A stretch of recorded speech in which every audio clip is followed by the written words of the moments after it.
Hello friends, പുതിയ വീഡിയോയിലേക്ക് എല്ലാവർക്കും സ്വാഗതം. ഞാൻ നിഷ. എല്ലാവർക്കും സുഖാണെന്ന് വിചാരിക്കുന്നു. നമ്മളിപ്പോൾ നിൽക്കുന്നത് ഈ വർഷത്തിൻ്റെ അവസാനത്തിലാണ്. 2025 അവസാനിക്കാൻ ഇനി ദിവസങ്ങൾ മാത്രമേ ബാക്കിയുള്ളൂ. എല്ലായിടത്തും ഇപ്പോൾ പുതുവർഷത്തെക്കുറിച്ചുള്ള ചർച്ചകളാണ് അല്ലേ? മോട്ടിവേഷൻ, പുതിയ റൊട്ടീൻ, ജിം റെസൊല്യൂഷൻ, ഡയറ്റിംഗ്, അങ്ങനെ ലിസ്റ്റ് നീണ്ടുപോവുകയാണ്. പക്ഷേ എനിക്ക് നിങ്ങളോടൊരു കാര്യം ചോദിക്കാനുണ്ട്. കഴിഞ്ഞ വർഷം ഇതുപോലെ എടുത്ത എത്ര റെസൊല്യൂഷനുകൾ നിങ്ങൾ പൂർത്തിയാക്കി? സത്യം പറഞ്ഞാൽ ഭൂരിഭാഗം ആളുകളും ജനുവരി പകുതി ആവുമ്പോഴേക്കും പഴയപടിയാവും. മോട്ടിവേഷൻ പോകും, ജിമ്മ് പോകും. ഇത് എന്തുകൊണ്ടാണ് സംഭവിക്കുന്നതെന്ന് നിങ്ങൾ എപ്പോഴെങ്കിലും ചിന്തിച്ചിട്ടുണ്ടോ? കാരണം നമ്മൾ മാറാൻ ശ്രമിക്കുന്നത് പുറമെയാണ്, ഉള്ളിലല്ല. ഈ വീഡിയോയിൽ ഞാൻ പറയുന്നത് വെറും ഉപദേശങ്ങളല്ല, നിങ്ങളുടെ ജീവിതം 2026 മാറ്റിമറിക്കാൻ പോകുന്ന പവർഫുള്ളായ ചില കാര്യങ്ങളാണ്. അതുകൊണ്ട് ഒരൊറ്റ സെക്കൻഡ് പോലും സ്കിപ്പ് ചെയ്യാതെ മുഴുവനായിട്ടും കാണണേ. നമുക്ക് ഒരു കൊച്ചു കഥയിൽ നിന്ന് തുടങ്ങാം. ജീവിതത്തിൽ കഷ്ടപ്പാടുകൾ സഹിക്കാനാവാതെ ഒരു പെൺകുട്ടി തൻ്റെ അച്ഛനോട് പരാതി പറയുകയായിരുന്നു. ഒരു പ്രശ്നം തീരുമ്പോഴേക്കും അടുത്തത് വരുന്നു എന്നതായിരുന്നു അവളുടെ സങ്കടം. ഒരു പാചകക്കാരനായിരുന്ന അച്ഛൻ അവളെ അടുക്കളയിലേക്ക് കൂട്ടിക്കൊണ്ടുപോയി. അദ്ദേഹം 3 പാത്രങ്ങളിൽ വെള്ളം തിളപ്പിക്കാൻ വെച്ചു.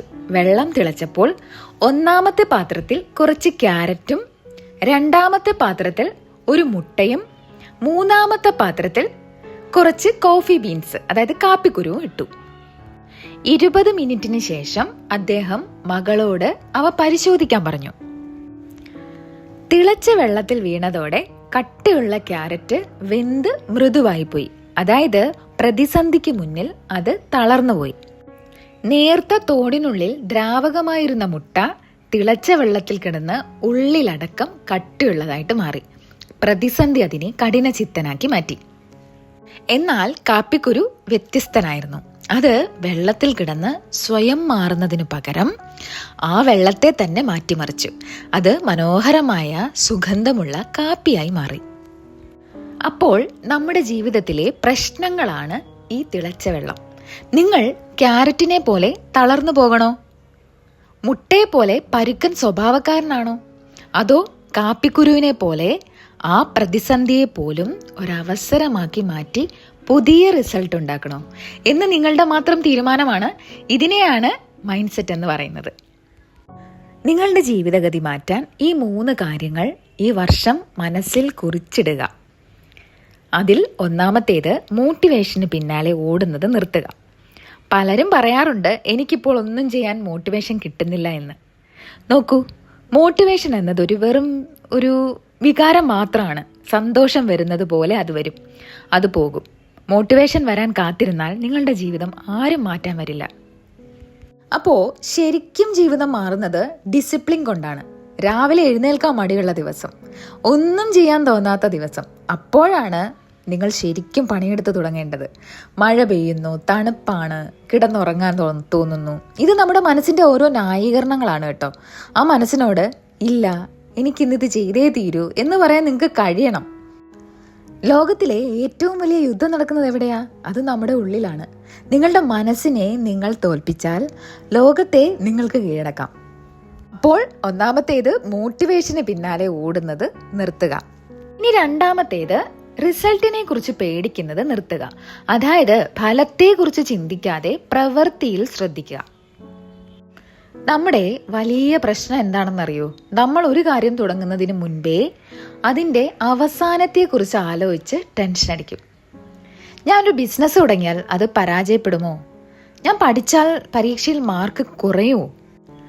ഇങ്ങനെ ആകുലപ്പെട്ട് നമ്മുടെ 50% എനർജി നമ്മൾ കളയുന്നു. നമുക്ക് നിയന്ത്രിക്കാൻ പറ്റാത്ത കാര്യങ്ങളെക്കുറിച്ച് എന്തിനാണ് ആലോചിക്കണേ? മറ്റൊരാൾ നമ്മളെ ഇഷ്ടപ്പെടുമോ ഇല്ലയോ എന്ന് നമുക്ക് തീരുമാനിക്കാൻ പറ്റുമോ? ഇല്ല. പക്ഷേ നമുക്ക് എന്ത് ചെയ്യാൻ പറ്റും? നമ്മുടെ ജോലി ഏറ്റവും നന്നായി ചെയ്യാൻ പറ്റും. നിങ്ങളെ കൊണ്ട് ചെയ്യാൻ കഴിയുന്ന കാര്യങ്ങൾ മാത്രം ശ്രദ്ധിക്കുക. 2026 നിങ്ങൾ ഒരു കാര്യം ഉറപ്പിച്ചു നിൽക്കുക. ഫലം എന്തുമാകട്ടെ, ഞാൻ എൻ്റെ 100% നൽകും. ഇനി മൂന്നാമത്തേത്, മറ്റുള്ളവരുടെ അഭിപ്രായം നോക്കി ജീവിക്കരുത്. നിങ്ങളുടെ ജീവിതത്തിന്റെ അതിർവരമ്പുകൾ നിങ്ങൾ തന്നെ നിശ്ചയിക്കുക. നിങ്ങൾ എന്ത് ചെയ്താലും കുറ്റം പറയാൻ കുറച്ച് പേരുണ്ടാകും. നിങ്ങൾ നന്നായി നടന്നാൽ അവർ പറയും നിങ്ങൾക്ക് അഹങ്കാരമാണെന്ന്. നിങ്ങൾ കഷ്ടപ്പെട്ടാൽ അവർ പറയും അത് അഭിനയമാണെന്ന്. നിങ്ങൾ ഐസ്ക്രീം ഒന്നും അല്ലല്ലോ എല്ലാവരെയും സന്തോഷിപ്പിക്കാൻ. മറ്റുള്ളവർ നിങ്ങളെക്കുറിച്ച് എന്ത് വിചാരിക്കുന്നു എന്നത് നിങ്ങളുടെ പ്രശ്നമല്ല, അത് അവരുടെ പ്രശ്നമാണ്. ഒരാൾ മോശം പറഞ്ഞാൽ അത് കേട്ട് സങ്കടപ്പെട്ടിരിക്കുന്നത് നിങ്ങളുടെ സമയവും നിങ്ങളുടെ എനർജിയും കളയുന്നതിന് തുല്യമാണ്. നിങ്ങളെ തന്നെ സ്നേഹിക്കാൻ പഠിക്കുക, നിങ്ങളെ തന്നെ വിലമതിക്കുക. നിങ്ങൾ ആരെന്ന് ലോകത്തിന് പറഞ്ഞു കൊടുക്കേണ്ടത് നിങ്ങളുടെ വാക്കുകൾ കൊണ്ടല്ല, നിങ്ങളുടെ ജീവിതം കൊണ്ടായിരിക്കണം. ഇനി ഏറ്റവും പ്രധാനപ്പെട്ട ഒരു കാര്യം കൂടി ഞാൻ പറയാം. ഇത് ഞാൻ പല വീഡിയോയിലും പറഞ്ഞിട്ടുള്ളതാണ്, എന്നാലും ഒന്നുകൂടി പറയാം. നമ്മൾ മറ്റുള്ളവരോട് എത്ര സ്നേഹത്തോടെയാണ് സംസാരിക്കുന്നത് അല്ലേ? പക്ഷേ നമ്മൾ നമ്മളോട് എങ്ങനെയാണ് സംസാരിക്കാറുള്ളത്? എന്നെ ഒന്നിനും കൊള്ളില്ല, എൻ്റെ ലുക്ക് ശരിയല്ല, എനിക്ക് ഭാഗ്യമില്ല, ഇങ്ങനെയുള്ള നെഗറ്റീവ് സെൽഫ് ടോക്ക് ദയവായിട്ട് നിർത്തുക. നിങ്ങൾ നിങ്ങളുടെ ഏറ്റവും അടുത്ത സുഹൃത്തിനോട് സംസാരിക്കുന്നത് പോലെ നിങ്ങളോടും സംസാരിക്കുക. പോസിറ്റീവായിട്ട് ചിന്തിക്കുക. എനിക്ക് ഇത് പഠിച്ചെടുക്കാൻ പറ്റും, ഞാൻ ഇന്നലത്തേക്കാളും നല്ലതാണ്, അല്ലെങ്കിൽ ഇന്നലത്തേക്കാളും മികച്ചതാണ് എന്ന് സ്വയം പറയുക. നിങ്ങളുടെ ഉള്ളിലൊരു മാറ്റം വന്നാൽ മാത്രമേ പുറം ലോകത്ത് മാറ്റം ഉണ്ടാക്കാൻ കഴിയുള്ളൂ. ഇത് ഞാൻ ഒരുപാട് വീഡിയോയിൽ പറഞ്ഞിട്ടുള്ളതാണ്. ഏതൊരു വലിയ കാര്യവും ആദ്യം ഉണ്ടാകുന്നത് നമ്മുടെ ചിന്തയിലാണ്. ആ ചിന്ത ശരിയാക്കിയാൽ ജീവിതം തനിയെ ശരിയായിക്കോളും. അതുകൊണ്ട് എൻ്റെ പ്രിയപ്പെട്ട കൂട്ടുകാരെ, 2026 വെറുമൊരു വർഷമായിട്ട് കാണാതെ നിങ്ങളുടെ ജീവിതത്തിലെ ഏറ്റവും മികച്ച അധ്യായമാക്കി മാറ്റുക. മോട്ടിവേഷന് പിന്നാലെ ഓടരുത്, ഫലം ആലോചിച്ച് പേടിക്കരുത്, ആരുടെയും വാക്കുകളിൽ വീണു പോകരുത്. പകരം ഓരോ ദിവസവും നിങ്ങളെ തന്നെ മെച്ചപ്പെടുത്താൻ ശ്രമിക്കുക. അപ്പോൾ ഈ വരുന്ന വർഷം ഒരു ബെറ്റർ ഇയർ ആയിട്ട് മാറാൻ വെറുതെ നിങ്ങൾ വിഷ് ചെയ്താൽ മാത്രം പോരാ, അത് നമ്മൾ തന്നെ പടുത്തുയർത്തണം. എല്ലാവർക്കും മുൻകൂട്ടി പുതുവത്സര ആശംസകൾ നേരുന്നു. ഈ വീഡിയോയെക്കുറിച്ചുള്ള നിങ്ങളുടെ അഭിപ്രായങ്ങൾ താഴെ കമൻറ്റ് ബോക്സിൽ അറിയിക്കുക. ഇത്രയും നേരം എൻ്റെ വീഡിയോ കണ്ട എല്ലാവർക്കും ഒരുപാട് നന്ദി.